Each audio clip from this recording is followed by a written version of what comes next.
En Corea del Norte, se supone que todos deben vivir del Estado. Comida, empleos y salarios del Estado. Esa es la historia que cuenta el gobierno. Pero aquí está la verdad que no quieren que sepas. Durante 20 años, la verdadera economía norcoreana no estuvo planificada en absoluto, no era socialista y definitivamente no estaba controlada desde Pyongyang. Vivía en callejones, en patios, detrás de bloques de apartamentos, en lugares llamados Yangmadang, mercados en la sombra que el Estado fingía que no existían. Estos mercados alimentaron al país cuando el sistema público de distribución colapsó. Movieron comida cuando el Estado no pudo. Movieron dinero cuando los bancos no funcionaban. Movieron información que el gobierno no podía detener. Entonces algo cambió. En 2025, los precios se dispararon. El arroz, que antes costaba alrededor de 4.000 yuanes por kilo, subió hasta 20.000. El maíz se triplicó. La moneda se desplomó. El gobierno entró en pánico. Informes dicen que equipos de inspección fueron enviados al campo. Los puestos de control comenzaron a confiscar cualquier alimento que superara los 15 kilos. Y un nuevo monopolio estatal de alimentos comenzó a tomar forma. Un sistema diseñado para eliminar por completo a los mercados. Hoy vas a ver la economía invisible de Corea del Norte, cómo comenzó en la hambruna, cómo creció hasta convertirse en un sistema paralelo con cientos de mercados y más de 1 millón de personas involucradas, y por qué el gobierno ahora está en guerra con la única parte de la economía que realmente funciona. Porque la historia de Corea del Norte no es solo propaganda y pruebas nucleares.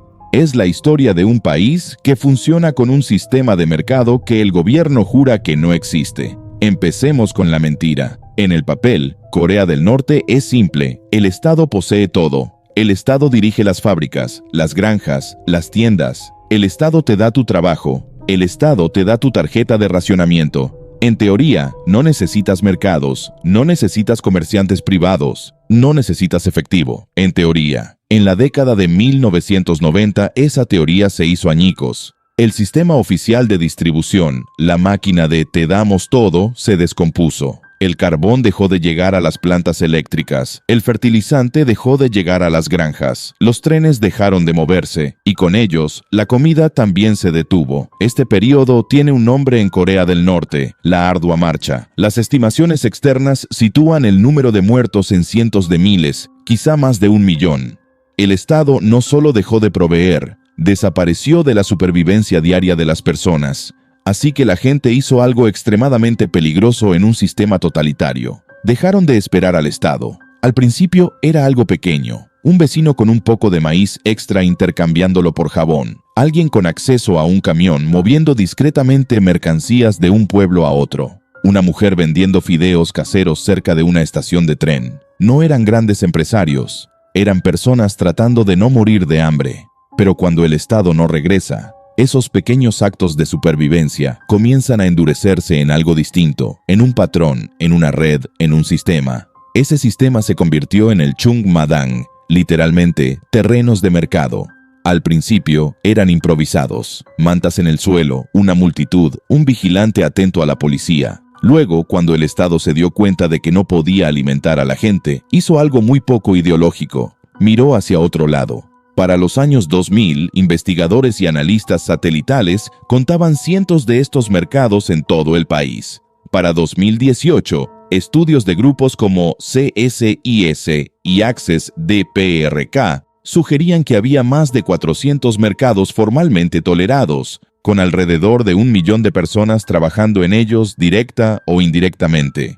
El resumen de Wikipedia, construido a partir de múltiples fuentes abiertas, señala al menos 436 mercados oficialmente autorizados y aproximadamente el 70% de los hogares urbanos dependiendo de ellos para obtener ingresos. Recuerda ese número, 70%. En una economía planificada, la mayoría de las personas ahora sobrevivían en un sistema que no estaba planificado en absoluto. Pero esta no es una simple historia de tiendas. La economía secreta de Corea del Norte no son solo puestos y precios. Es toda una infraestructura paralela. Los bienes no aparecen mágicamente en un puesto. Alguien necesita traerlos. Alguien necesita moverlos. Alguien necesita pagar a las personas que se supone deben de tenerlos. Toma la frontera con China. Durante años, fue la arteria de la economía Yangmadang, Comida, ropa, electrónicos baratos, medicinas, fertilizante, piezas de maquinaria, casi todo cruzaba ríos y caminos vigilados por guardias fronterizos norcoreanos. Oficialmente, el contrabando es un delito. Extraoficialmente, era negocio. Los comerciantes construyeron relaciones con soldados, efectivo, cigarrillos, alcohol, favores a cambio de mirar hacia otro lado a la hora correcta de la noche en la parte correcta del río. Camiones se movían bajo lonas, cajas cruzaban en botes. Algunos informes, incluyendo investigaciones recientes de Asia Press, muestran cómo tramos enteros de la frontera se convirtieron en zonas organizadas de contrabando, con incluso unidades estatales moviendo vehículos y mercancías para obtener ganancias. Una vez dentro, los bienes entraban en la red doméstica. Intermediarios organizaban el transporte. Conductores pagaban sobornos en los puestos de control. Administradores de mercados tomaban su parte.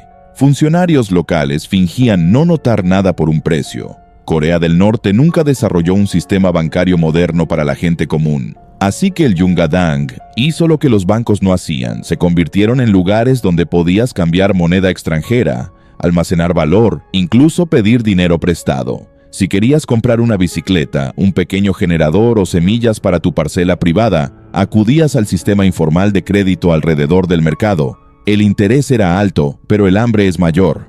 Con el tiempo, familias enteras se reorganizaron alrededor de esta nueva realidad. Oficialmente, el hombre trabaja en una fábrica, una mina o una oficina estatal, pero su salario oficial, a menudo equivalente a solo unos pocos dólares al mes, no puede alimentar a nadie, así que en la práctica ocurre algo extraño. El esposo mantiene su empleo estatal, no por el dinero, sino por la tarjeta de racionamiento, la vivienda, la seguridad política. La esposa va al mercado, compra, vende, negocia, soborna, se las ingenia. Ella se convierte en el verdadero sostén económico en un sistema que afirma haber abolido el capitalismo. Desertores e investigadores las llaman las Yang Madang Ayumas, mujeres del mercado. Algunas apenas se mantienen por encima de la supervivencia. Unas pocas se convierten en donju, maestras del dinero, una especie de nuevos ricos. Invierten en transporte, financian pequeños talleres, pagan tutorías privadas para sus hijos, clases de música, habilidades informáticas, idiomas extranjeros. Aunque se supone que el sistema escolar estatal es suficiente, viven en un estado socialista mientras construyen silenciosamente una clase capitalista por debajo de él. Mientras tanto, el Estado observa esto con sentimientos encontrados. Por un lado, el Yungadang mantuvo a la gente con vida. Investigadores de 38 North y otros señalan que, después de que la economía de mando colapsó, estos mercados se convirtieron en la verdadera columna vertebral de la supervivencia diaria. Si el Estado los hubiera aplastado por completo, el número de muertos por hambruna podría haber sido mayor. Por otro lado, cada puesto de mercado es un recordatorio de que la ideología fracasó. Cada comerciante es alguien que ya no depende completamente del Estado. Cada préstamo privado, cada DB de extranjero, cada radio importada ilegalmente, es una pequeña grieta en el muro de control. Así que la respuesta no es una simple tolerancia, es control. Y cambia año tras año. A veces el Estado intenta atraer los mercados a su órbita, cobrando tarifas por puesto, emitiendo tarjetas de vendedor, regulando quién puede vender y dónde. A veces intenta presionarlos, aumentando tarifas, prohibiendo a comerciantes no autorizados en la calle, enviando patrullas para perseguir a los llamados comerciantes saltamontes, que venden en callejones para evitar la renta oficial. En 2009, el Estado hizo algo drástico, revaluó repentinamente la moneda. La gente despertó para descubrir que los viejos billetes de yuan eran casi inútiles. Había un límite sobre cuánto se podía cambiar. Para muchas familias que habían acumulado lentamente ahorros a través del mercado,